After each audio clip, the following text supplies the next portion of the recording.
Un Natale blindato con spostamenti vietati anche tra comuni il 25 e 26 dicembre. Il 1 gennaio la linea annunciata dal ministro Speranza in attesa del nuovo DPCM con pochi spiragli per lo sci. Regione all'attacco, serve una strategia europea. Nel frattempo Zaia lancia una stoccata sul fronte vaccino anti-Covid. In Gran Bretagna già pronto, l'Europa in ritardo, non fa una bella figura, di questo passo vaccineremo non prima dell'estate. 91 decessi in 24 ore, resta alta la pressione sugli ospedali, un terzo delle persone in questo momento ricoverate in Veneto è malato di coronavirus, la curva dei contagi è in ritardo di 10-15 giorni rispetto alle altre regioni. Tutto il Veneto imbiancato dalla prima neve di stagione a fiocchi più consistenti nel Vicentino e nel Veronese, convocata per domani l'unità di crisi per rischio valanghe. Nonostante la previsione, Venezia si è risvegliata all'asciutto grazie al sollevamento del Mose, massima attenzione per i prossimi giorni. Tragico incidente stradale nella notte a Olmo di Martellago, una 17enne di Zelarino perde la vita in moto scontrandosi con un'automobile. Non sarà possibile il coro sotto la pediatria dell'ospedale di Padova, ma anche in questo 2020 torna proprio per i bambini e le famiglie che lottano in quel reparto il Canta Natale. Bentrovati, buonasera telespettatrici, telespettatori di Antenna 3. La curva del contagio come sempre in primo piano, anche nelle ultime 24 ore si sono superati 3.000 casi, per l'esattezza 3.287 nelle 24 ore, 1.629 soltanto nella giornata di oggi, 91, ben 91 i decessi in Veneto rispetto al dato di ieri sera, 337 i pazienti ricoverati in terapia intensiva, 2.744 in area non critica. Questo il quadro sanitario clinico, ma gli occhi sono tutti puntati verso Roma, in particolare verso il DPCM di Natale. Da qui è partito oggi il governatore Zaia. Io spero che arrivi un testo, quantomeno sul quale poter fare delle considerazioni. Dopo l'incontro interlocutorio di ieri tra governo e regioni, queste ultime attendono ora una bozza del DPCM sulla quale fare le loro osservazioni. Intanto il ministro Speranza al Senato ha illustrato quelle che potrebbero essere le misure inserite nel prossimo decreto, che si annuncia duro sul fronte spostamenti, ma, sottolinea Zaia, mi sembra che anche all'interno della stessa maggioranza il dibattito sia ancora in corso su alcuni aspetti. C'è il tema del transito fuori regione e il ricongiungimento familiare per le festività, c'è il tema dei ristoranti, c'è il tema delle piste da sci / strutture ricettive delle località sciistiche. Dopo c'è il tema delle seconde case, c'è chi dice no seconde case, quindi no transito fuori regione oppure in regione o fuori dal comune. La pressione sugli ospedali è molto alta, è stato calcolato che ogni 3.000 positivi si carichino 10 pazienti in terapia intensiva, spiega Zaia, che oggi nel consueto bollettino ha voluto inserire un ulteriore dato, quello dei ricoveri ordinari, 6.979, che si aggiungono ai 3.094 pazienti Covid in area non critica. Significa che un terzo delle persone che si trovano in questo momento in ospedale sono malate di coronavirus. La curva in Veneto, ha aggiunto poi il Presidente, è in ritardo di 10-15 giorni rispetto ad altre regioni. Tutte considerazioni che portano poi a fare il punto sul tema vaccini anti-Covid, ed è proprio nelle ultime ore la notizia che dalla prossima settimana in Gran Bretagna inizierà la somministrazione delle prime dosi. L'Europa non sta facendo una bella figura, perché se si legge che la Gran Bretagna sta già vaccinando con gli stessi vaccini che noi dovremmo utilizzare in gennaio, se la grande Europa arriva dopo un paese che non è più in Europa, vuol dire che qualcosa non funziona. Europa che attende l'autorizzazione ai vaccini da parte dell'Agenzia Europea dei Medicinali. C'è una possibilità per cui noi possiamo dire di no ai vaccini con l'EMA, che c'è già mezzo mondo che sta vaccinando. Vi ricordo che il vaccino cinese è già stufi di fare il vaccino, ma noi finiremo a vaccinare a fine estate i 5 milioni di veneti che vorranno sottoporsi. Cioè non ce la facciamo prima, ma con questi presupposti no. Per cui noi stiamo arrivando da europei da buoni ultimi, interessante come strategia. La macchina del Veneto è comunque pronta alla più grande campagna vaccinale della storia. Io posso garantirvi che se ci dicessero fra 10 giorni arriva il vaccino, noi altri lo faremo fra 10 giorni. Prima ci arrivano i vaccini meglio è, perché sta diventando veramente un'agonia sta storia. Anche perché pesa anche psicologicamente nei cittadini. Una cosa comunque al momento è certa, sarà un Natale blindato. A tracciare la linea questa mattina il Ministro della Salute Speranza, spostamenti vietati tra comuni nei giorni del 25, 26 dicembre e 1 gennaio. Durante le feste natalizie vanno disincentivati gli spostamenti internazionali, vanno limitati gli spostamenti tra le regioni, così come già oggi avviene in presenza di zone rosse e arancioni, e nei più importanti giorni di festa, il 25, il 26, il 1 gennaio, vanno limitati anche gli spostamenti tra i comuni. È un Natale blindato con spostamenti al minimo, quello tracciato prima alla Camera poi al Senato dal Ministro della Salute Speranza, in attesa del famigerato DPCM chiamato a sciogliere anche il nodo dell'apertura degli alberghi di montagna, mentre sugli impianti di risalita, ha fatto capire Speranza, non ci sarebbe più nessun spiraglio. Bisognerà poi evitare potenziali assembramenti nei luoghi di attrazione turistica legati in modo particolare alle attività sciistiche. Nel pomeriggio il collega ministro Francesco Boccia a fissare la data del 7 gennaio come quella di una possibile ripartenza che si incrocerà con l'avvio della più grande campagna vaccinale della storia. Questo è il puzzle delle restrizioni natalizie che si sta componendo di ora in ora, un modo di procedere che la Regione boccia senza appello. Se l'unico strumento che abbiamo è la chiusura e basta, cioè, ragazzi, io la vedo davvero poca roba questa, e ripeto, bisogna fare scelte chirurgiche in materia economica. Scelte chirurgiche che non possono prescindere da una strategia europea che al momento non c'è. Nei territori di confine, come ragioniamo? Se non c'è l'Europa che interviene, come possiamo ragionare? Ogni paese è lasciato a se stesso. Cioè, ancora una volta l'Europa perde l'occasione di dimostrare davvero il suo ruolo, che secondo me è vitale. Oggi i primi fiocchi di neve sul Veneto, ma non finisce qui, tanto che nella giornata di domani alle 15 è già stata convocata un'unità di crisi in protezione civile con l'assessore Bottaccin, che dice seguiremo anche costantemente il rischio di valanghe. Questa mattina una Vicenza imbiancata ha fatto appunto il giro non solo del web, è stata una delle città più interessate proprio dalla nevicata di oggi. Bufera bianca, neve tanta, sputata da un cielo grigio dopo una notte scura piena di vento, eppure nulla di più. Nessun problema, niente di sorprendente. Vicenza si è svegliata così, sotto una coltre gelida e bianca, come tante volte in passato. Non è stata la prima e non sarà l'ultima. Il piano neve del comune è andato di scena liscio. La protezione civile più che altro sta svolgendo un compito di monitoraggio della zona. Tutto il piano neve è in completa gestione di MCPS, che è ben approvvigionata sia di sale che di mezzi. Le previsioni dicevano acqua, invece la neve ha anticipato le attese. Dalle 5 del mattino AIM e MCPS ha attivato i primi 3 mezzi per lo spargimento del sale sulle arterie stradali principali e nei punti critici come la salita di Monteberico, ma anche sui ponti, sui cavalcavia, nei sottopassi. Poi, con i primi accumuli di neve, sono stati attivati altri 5 mezzi tra spargisale e autocarri con lama per la pulizia delle strade in entrata e uscita da Vicenza. Nell'arco della notte stessa già si è proceduta con una salatura pesante in tutte le zone più a rischio. L'ospedale in primis, visto anche il periodo Covid, poi tutte le zone a ridosso delle scuole e degli uffici pubblici. 30 uomini di AIM Ambiente hanno verificato e sistemato i punti di maggiore afflusso, mentre AIM Mobilità ha provveduto alla salatura di tutti i parcheggi a sbarre, oltre a quelli dell'ospedale e della zona fiera.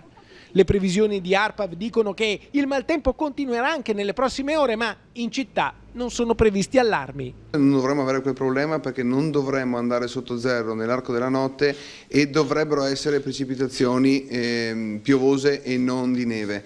In qualsiasi caso stiamo monitorando costantemente.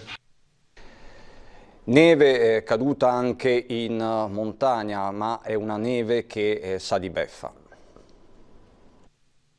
È una neve che profuma di beffa, quella caduta nel Bellunese, e altra ne scenderà nelle prossime ore, stando ai bollettini della Protezione Civile, giusta per il Ponte dell'Immacolata o per Sant'Ambrogio. Peccato che l'emergenza Covid rischi di travolgere proprio come una valanga aspettative che già erano ridotte al minimo. La linea dura sugli spostamenti annunciata dal ministro Speranza per Natale spegne la già flebile fiducia degli operatori di vedere impianti e hotel aperti. Queste le immagini di una cortina innevata dove gli operatori albergatori in primis navigano sempre più nell'incertezza. Questi grossi alberghi hanno sicuramente dei grossi problemi di programmazione e reperimento ovviamente del personale. C'è anche la variabile appunto di mettere nelle condizioni di viaggiare a queste persone. Neve è caduta in tutta la provincia senza particolari disagi per tutta la giornata, solo qualche rallentamento al traffico. Qui siamo nella zona dell'Arsedese, nel Feltrino occidentale, prima nevicata di stagione anche nella città capoluogo, dove ci si prepara a un Natale blindati in casa. Un po' triste, però la sicurezza delle persone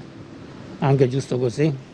Quest'anno la stagione comincia presto, mi dispiace molto per tutti gli operatori del settore e soprattutto anche per gli appassionati, perché una neve così bella fa venire voglia di andare a sciare.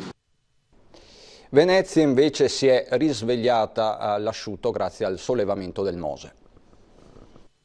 Si è fermata a 124 cm in mare e non ha raggiunto i 130 come da previsione la punta di marea registrata a Venezia, rimasta all'asciutto grazie al Mose che si è sollevato per la quarta volta in situazione di emergenza.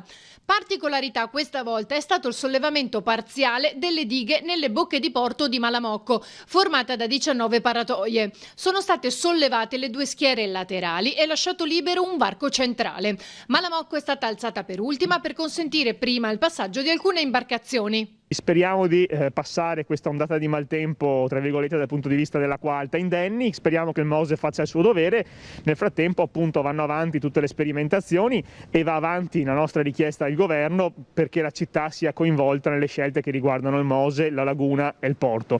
È evidente che quando si parla di Mose si parla poi di alcuni temi legati a chi fa la manutenzione, chi preme il pulsante, chi decide le previsioni, la soglia sopra la quale si deve aprire o chiudere il Mose, come si concilia col porto. Oggi il Comune di Venezia non è al centro di questo dibattito, forse non ne sta parlando neanche nessuno come dovrebbe a Roma. Noi crediamo che il Comune debba essere coinvolto in queste scelte strategiche.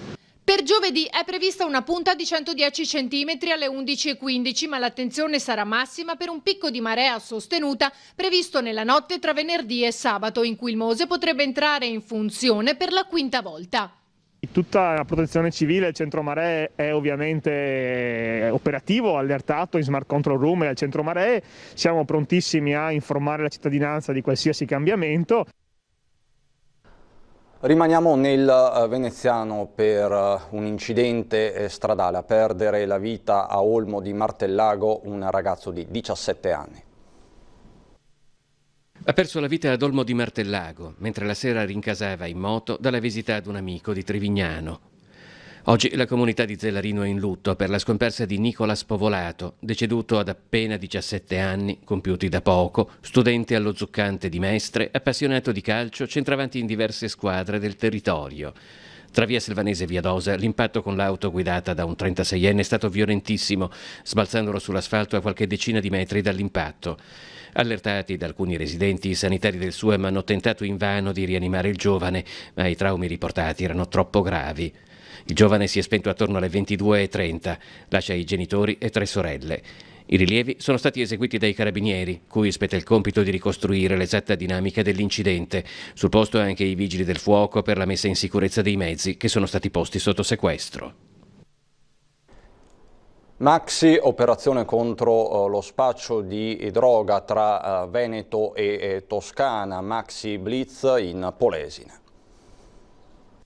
Il blitz dei carabinieri è portato a individuare nel Rodigino vere e proprie fabbriche della droga, 2 capannoni e un'abitazione all'Endinara fratta Polesine e Lusia, dove veniva prodotta la sostanza stupefacente. In questa provincia sono 5 le persone finite in manette, che si aggiungono ad altre 6 arrestate tra Pistoia e Prato. 165 kg di marijuana in totale, 90 di cannabis sono stati trovati e sequestrati. Parliamo di droga che sul mercato avrebbe potuto fruttare 1.700.000 1.755.000 euro. È questo il bilancio dell'operazione Amleto, stroncato dai militari dell'Arma un sodalizio criminale. Secondo gli investigatori la droga sarebbe stata destinata sia al mercato italiano che quello del Nord Europa. Le persone finite in manette sono tutti cittadini cinesi. A far arrivare i carabinieri dalla Toscana al Veneto è stato il sequestro di una maxi partita di marijuana arrivata da Rovigo. I militari di Prato sono arrivati nel Rodigino seguendo le mosse di uno degli arrestati che era già finito in manette per droga nel 2017 a Prato.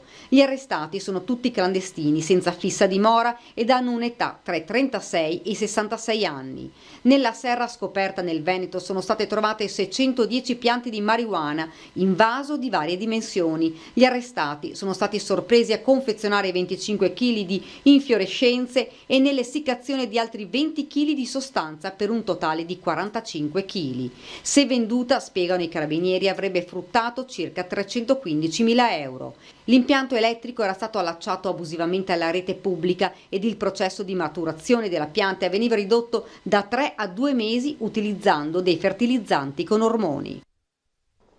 Ancora cronaca da tutto il Veneto subito dopo la pubblicità.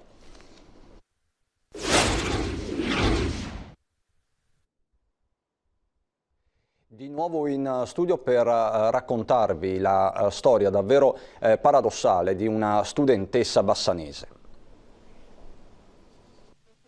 Anna frequenta il quarto anno del liceo linguistico a Bassano, ha una media voti di 8,3 e per questo è riuscita ad accedere ad una borsa di studio, quella del programma Itaca erogato dall'INPS. Il fondo è finanziato da dipendenti pubblici come Paola, la mamma di Anna, che insieme ad altre centinaia di famiglie italiane sta lottando per avere giustizia. Dei 10.000 euro per 6 mesi in Irlanda, solo un terzo era a carico della famiglia, che ne aveva già versati 1.500, e anche l'INPS aveva fatto la sua parte, erogando 3.420 euro. Questi soldi sono andati all'agenzia STS, che aveva organizzato viaggio e soggiorno. STS però fallisce a metà ottobre, come scrive anche sul suo sito. L'unica cosa comunicazione che ci ha dato è che loro sono associati con il fondo Astoi.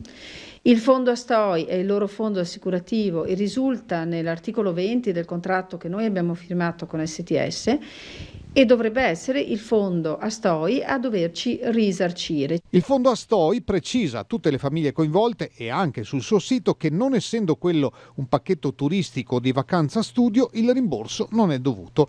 Una piccola buona notizia è arrivata dopo molte insistenze dall'INPS. Che possiamo comunque usufruire a fine viaggio però dell'altra metà della borsa di studio che Anna si è guadagnata e ci verrà data dopo, per cui nel frattempo comunque dobbiamo pagare di tasca nostra tutto. Le borse di studio dell'INPS sono 1.500, vanno da un minimo di 6.000 euro per un trimestre in Europa a un massimo di 15.000 per un intero anno scolastico extra Europa. Ad Anna, come a tutti i ragazzi che si sono trovati in questo grosso imbroglio, vogliamo dire, e che hanno un diritto rispetto alle borse di studio che si sono guadagnati per meriti scolastici, prettamente per meriti scolastici, e che hanno diritto a fare questi viaggi, questo anno di studio all'estero su cui avevano contatto e per cui si erano preparati. Torna in pediatria a Padova l'atteso Canta Natale, ma adattato all'emergenza sanitaria.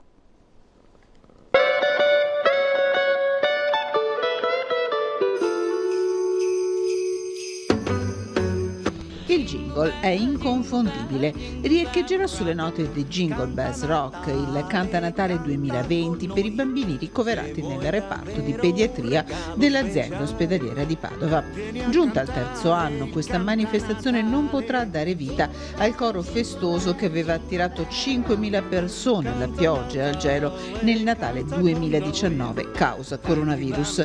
Per questo è online, a partire proprio da queste ore, il video della versione italiana di Jingle Bells Rock, adattata per l'occasione da Leandro Barsotti e Giorgio Pavan, già autori di Feliz Navidad nel 2019.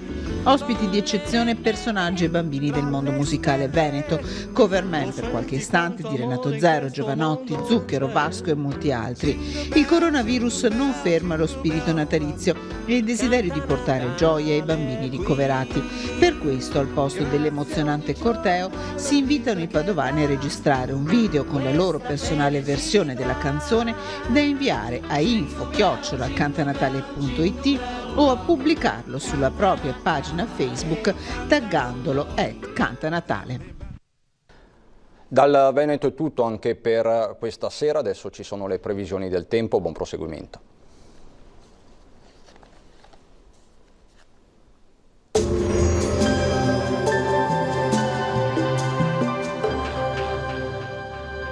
Agenzia Le Cirque. Per vendere o acquistare la tua casa, Agenzia Le Cirque. Professionisti al tuo servizio. Bentrovati al meteo. Come annunciata, la neve ha fatto capolino in diverse località del nostro territorio, in qualche occasione anche spolverandole di bianco.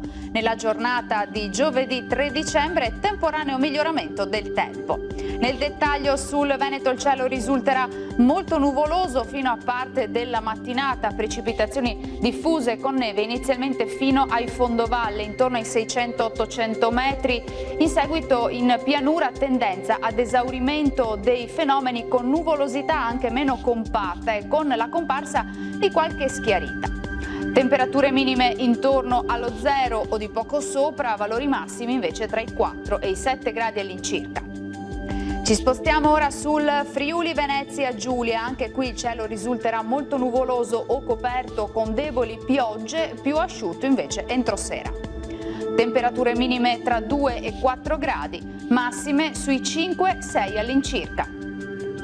Uno sguardo infine alla situazione del Trentino Alto Adige, locali piogge al mattino sulle Dolomiti, deboli nevicate fino al pomeriggio, più asciutto in serata. Temperature minime intorno allo 0, massime sui 6 gradi. Dal meteo di Antena 3 per ora è tutto, grazie per l'attenzione e arrivederci.